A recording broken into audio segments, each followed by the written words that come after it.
Sorry this took so long. Technology hates me. Yeah, so I ended up recording this actually before I recorded Jack's review. And, yeah,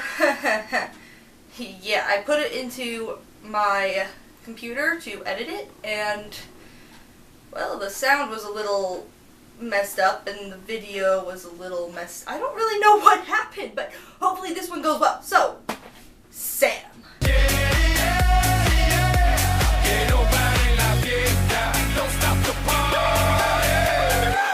Okay, Sam. So, this is probably gonna. I know I've said this before, that I think Magnus is a little better than the Lightning Thief. Yeah, just the way that it's starting out. But then again, Rick Riordan has had some experience in writing, and this one has some more jokes and some more humor. So, that probably has something to do with it.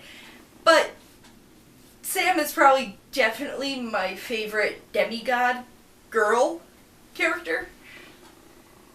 Yeah, I know, but I'm just saying that because she's different from all of the others. Like, she still fights, yes, but all the others do still fight, and she is smart. She's like every character put into one. So when we first met Sam, I was kind of a little confused because I did like her right away because she was threatening Magnus and didn't really care that she was dead, and how she really wants to fit in. That's like something that we don't really see in Rick Riordan's books, because most of the time he's talking about, standing out. You should be who you are, but she really wants to fit in with the other Vulgarians? The word's gonna be up on the screen somewhere, but you know what I mean. Her job of flying around and finding different heroes who should go to Valhalla. Well, not even heroes, just people who should go to Valhalla.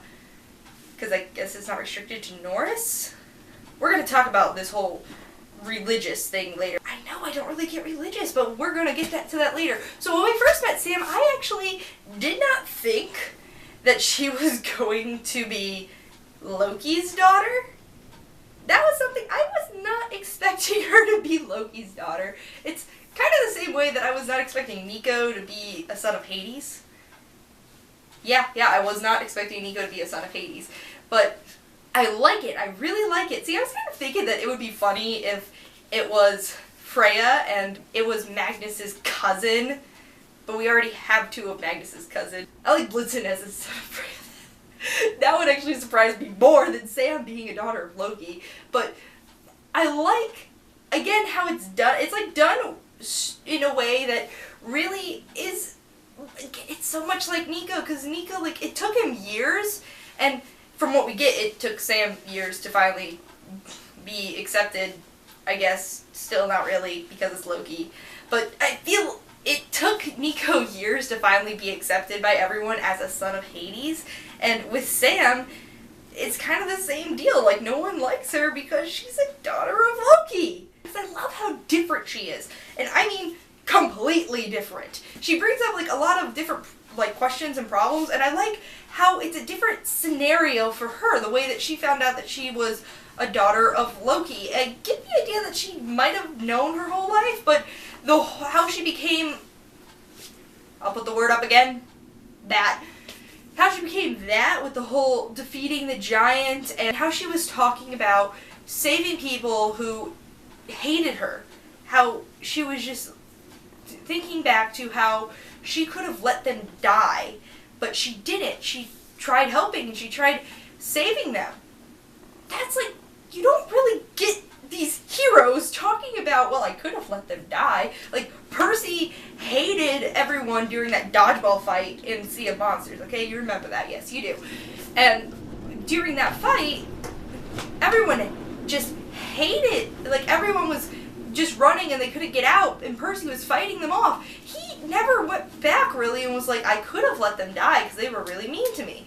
But Sam actually contemplates that, and I like that about her. And just let's keep going with this character development, because I got a lot to talk about with Sam. Sam, another thing that I really like about her that makes her different is the fact that she's Muslim, I believe. I really think it's Muslim. correct me if I'm wrong, but I'm going to say it's Muslim. But she's Muslim and she's Norse. Now, for one thing, we have not gotten anybody else in this whole series. Now, here's this out. No one else in this entire series has been two religions. No one. Out of all the demigods you see, no one has still held up their beliefs or their traditions of another culture or another religion. I mean, sure, of other cultures maybe, but we don't really see it too often because no one else is another religion. Seriously, no one. No one. Like, think about it. Sam is the first person to actually be two religions. She is Norse, and she knows that the Norse gods exist. She is going to Valhalla. She's working there. She's gonna be doing, like, being part of a task force for Odin. But then she's also Muslim to her grandparents and her family. She wears the headscarf. I'm going to assume she does all their traditions as well. We don't really see her with her family or anything like that, but I'm going to assume that she does all the other traditions if she's wearing the headscarf and is so paranoid about not having that on if she's around somebody that she actually knows. So she is trying to do both of these, but she's still the daughter of Loki. But she's Muslim and Norse. I like that idea. Like, you don't see that too often. You don't see that. You have not seen that in a Rick Riordan book yet. You have not seen somebody else bring up another religion, especially like this book has. I've already mentioned that I love the part where, you know, they're just like, oh yeah, Thor doesn't like Jesus because they missed his fight. Why would Thor and Jesus be fighting? I don't know. But that's for a different time. But with Sam, I like that complexity to her, that two sides to her, that she really tries to balance. Like, she's the queen of time management, okay? Because if she can be this Varluj, I can't pronounce it. I really get these Norse things I can't pronounce. One of the reasons I never got too much into Norse because I could not pronounce the names. But she's doing that. She is obviously going around and having to deal with some giants occasionally. She is still going to school and being in honors and AP classes, I'm assuming, because she's like 16 and doing like calculus. I did pre-calculus my senior year of high school. Come on. And she also wants to be a pilot. I have a friend who's getting her pilot's license, and the amount of studying, test taking, test flights with an instructor, flights on your own, flight testing, the written test, all of those, it takes a lot of time. Like, I try to see her sometimes, like, you know, call her up and be like, hey, you want to hang out? And most of the time, it's, I can't, I have to go to a flying lesson. So the fact that she wants to be a pilot, that is going to take a lot of commitment. She's still going to school. She is obviously still has a pretty good relationship with Amir. I think it's Amir, right? I'm going to say Amir. With Amir, Amir's like, he doesn't really say that much, but he seems like a good guy. By the way, besides her being the queen of time management, which is awesome, I do like the fact that she actually is in this arranged marriage type thing. And I know that's like weird because I have personally never even really heard of anyone having an arranged marriage. And that's probably because, well, I am not part of a religion or culture that has these arranged marriages. But the way that she describes it, like, I was with Magnus at first. I was like, wait, what? Why are you getting married to someone? Why are you being forced to be married to someone? But then you see you see her and Amir interact, and you're kind of just like, oh, I can ship this. And the fact that it's not like you're going to get married right away, obviously they're not going to get married like at 16, or what, he's like 17, 18, maybe 19. I forget how old he said he is. I'm a little confused with all the ages. Look, I know how old everybody from the Heroes of Olympus is, okay? Actually, I don't know how old Nico is. Or Hazel. I think I keep imagining Hazel older, but that's not the point. The point is that it's a set-to-be thing, and they're getting to know each other, and they're hanging out, and it's like they're dating, and I do like them together. And by the way, I thought of this, I will go into this more, but, okay, it's in the Trials of Apollo, or in a later book. If Amir turns out to be a Greek demigod, or a Roman demigod, or even a magician,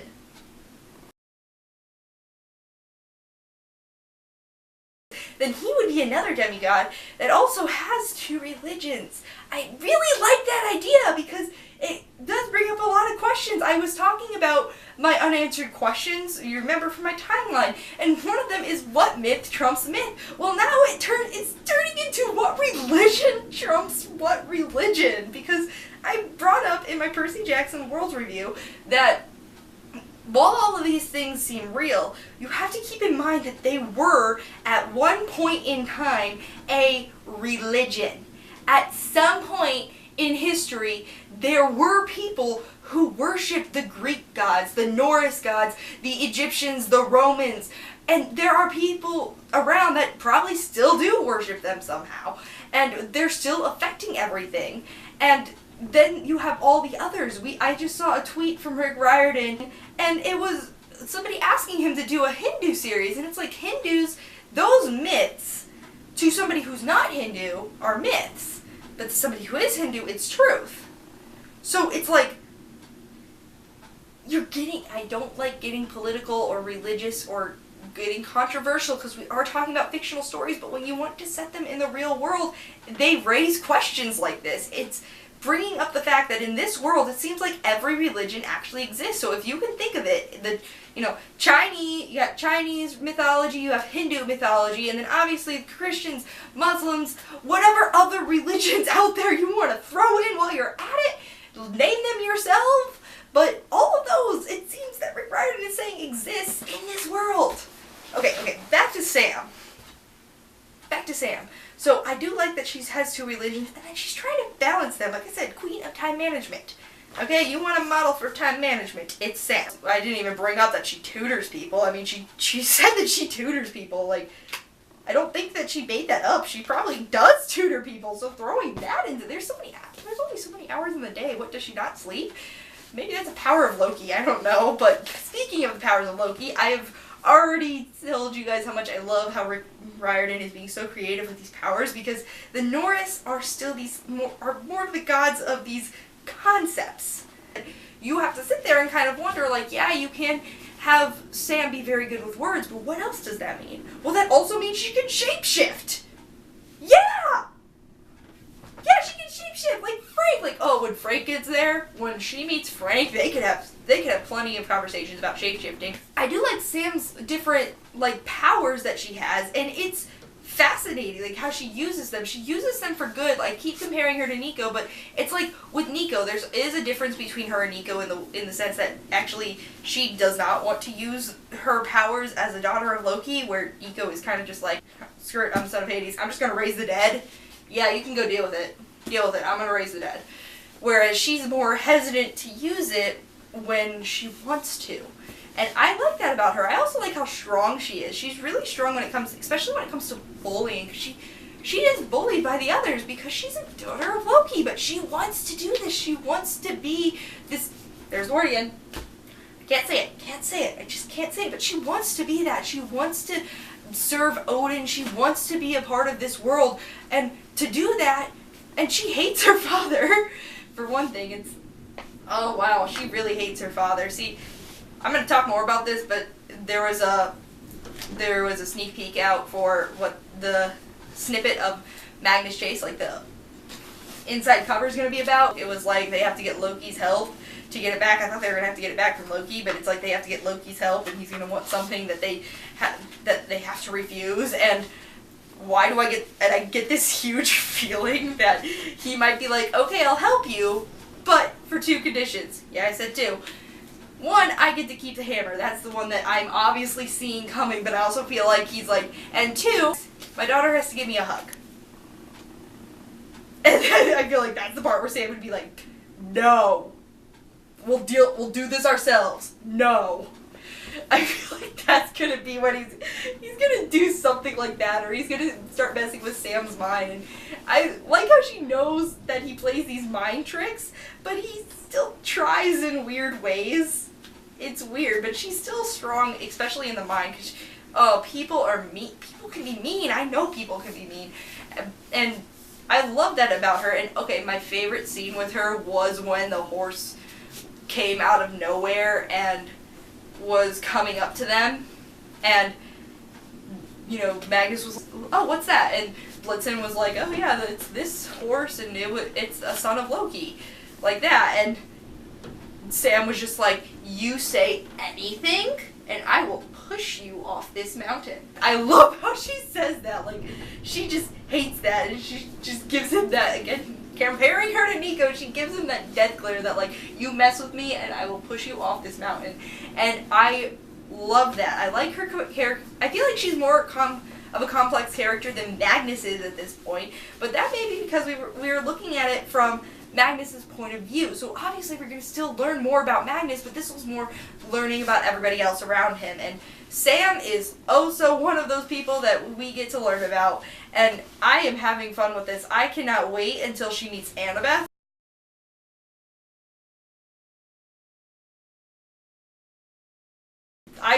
I'm going to do this more in Percy Jackson month, but for right now, Sam, I love how strong she is. I love how complex her character is. I like how she's wants to do a lot, and I mean a lot. And she wants to do a lot for good reason. She wants to be good, despite what everyone thinks about her being the daughter of Loki. She wants to be good, and I like how the book actually puts you in Magnus's shoes, because at the beginning, I'll be honest, I was unsure if I should trust her or not. I was really unsure. It took me about till halfway through the book to actually be like, you know what, I like her. She's my favorite girl character of all. I like her, and I told you I'm going to compare her a lot to Nico, because Nico, I'll talk more about this, but I actually didn't like him until we got to The Last Olympian. And with her, it happened a lot faster, because, well, she's just awesome like that. And the backstories we get, I like how strong she is. I like how she wants to do a lot. I like how she wants to be a lot. She wants to be a part of 3 worlds. She wants to be a part of the actual world of Earth. She wants to be a part of the Norse world, and she wants to be a part of her mother's side, the Muslim world. I'm gonna say Muslim until I am told wrong, but I am pretty sure it's Muslim. And I like how she wants to be part of all 3 of those things. I like how she's able to balance things out. I like her with Amir, even though it's like different, because you don't see arranged marriages too often in these books, and if you do, they always end up changing that in the end and letting them choose who they want to be with. But in this book, I like it. I like the chemistry they have. Seriously, if Amir is a demigod or a magician, I'm going to fangirl so hard I will explode. But I really like Sam, and I want to get to know her more. Oh, I love all the parts that she, like, just disses her dad, like, no matter, like, she don't even think that she'll call him dad. She's like, yeah, that is my father. Or, Loki did this. She doesn't even refer to him as dad. She's just like, yeah, he did this. All in all, she's a really strong character, and like I said, she is probably my favorite character of all. And now for a little segue with our Rick Riordan tweet of the day that will segue very nicely into our next video. So, someone tweeted, please make Blitzstone canon. Please, please, please do Rick Riordan. That'll be awesome. That'll be awesome. I ship them. And he said, okay. And posted this. Get it? Dwarf, canon, elf. I laughed at that. He always takes things so literally. It's so funny. But, yep, next time we're going to be talking about Blitzen. And I will try to get this one up sooner, and hopefully no technical difficulties will happen, and we can get back to 1 week so that we can get to the Hunger Games, and then on to Percy Jackson month. I have not gotten past Percy Jackson month. Don't even think I have. So, that's it for now, Sam. Next up is going to be Blitzen, and thanks for watching. Bye!